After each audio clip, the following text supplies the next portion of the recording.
कर रहे हैं कि हमको हमारा हक चाहिए, वो हमारे ऊपर की गई कोई मेहरबानी नहीं है, भीख नहीं है।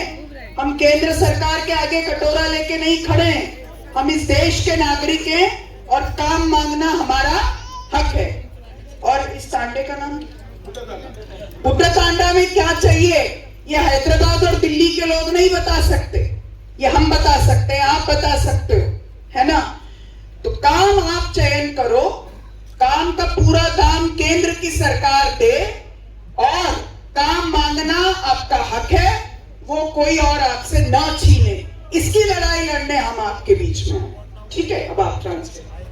అమ్మా 30-40 సంవత్సరాల క్రితం మనకు ఆమె చెప్పింది 80 రూపాయలు అనగా 80 కూడా లేవు, 50-60 రూపాయల కన్నా ఎక్కువ లేదు, 50 కూడా లేదు, 30-40 రూపాయలే ఉండేది. సరే 30-40 ఉండేది.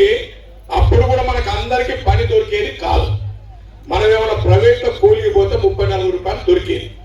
కానీ మన ప్రభుత్వం యూపీఏ సర్కారు వచ్చిన తర్వాత సోనియా గాంధీజీ అప్పటి మన్మోహన్ సింగ్ ప్రధానమంత్రి మన్మోహన్ సింగ్ జీ 2005లో యాక్ట్ తయారు చేసి 2006 ఫిబ్రవరిలో ఈ పనిని మొదలు పెట్టడం జరిగింది.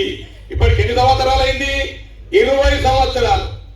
ఈ పని వచ్చిన తర్వాత మనకు 200 రూపాయల కన్నా తక్కువ, 200 రూపాయల కన్నా తక్కువ ఎప్పుడు పడలే. ఒక్కటి కేంద్ర ప్రభుత్వం నిధులిస్తుంది, పనులు మనం చూసుకుంటున్నాం, మన ఊర్లో మనం పని చూసుకొని మనమే పని చేసుకుంటున్నాం. కేంద్ర ప్రభుత్వం డబ్బులు ఇస్తుంది, కానీ ఆ కేంద్ర ప్రభుత్వం డబ్బులలో కూడా 90% వాళ్ళు ఇస్తే 10% రాష్ట్ర ప్రభుత్వం ఇచ్చింది. కానీ ఈ సర్కార్ పెంచితే మాకు ఇబ్బంది లేదు, కానీ మాకు రావాల్సిన హక్కు, మాకెన్ని పని కల్పించాలని హక్కు ఏదైతుందో అది ఉంచాలి. మీరు శ్రీరాముని పేరు పెడతారా, ఇంకోని పెడతారా, రామ్జీ అంటారా, ఇంకోటి అంటారా, ఏంటి అని అనుకోని, కానీ మనకున్న యాక్ట్ ఏదైతుందో దాంట్లో మార్పులు చేయడానికి వీలు లేదు. అట్లాగే ఇంకా 3 డిమాండ్ చేస్తున్నాం. 1 పని దినాలు ఎక్కువ కావాలి, 2 కూలి ఎక్కువ కావాలి, 3 మన పనులు మనమే చేసుకోవాలి, మన పనులు మనమే ఎలక్ట్ చేసుకోవాలి. ఈ 3 పైన కాంగ్రెస్ పార్టీ పోరాటం చేస్తుంది.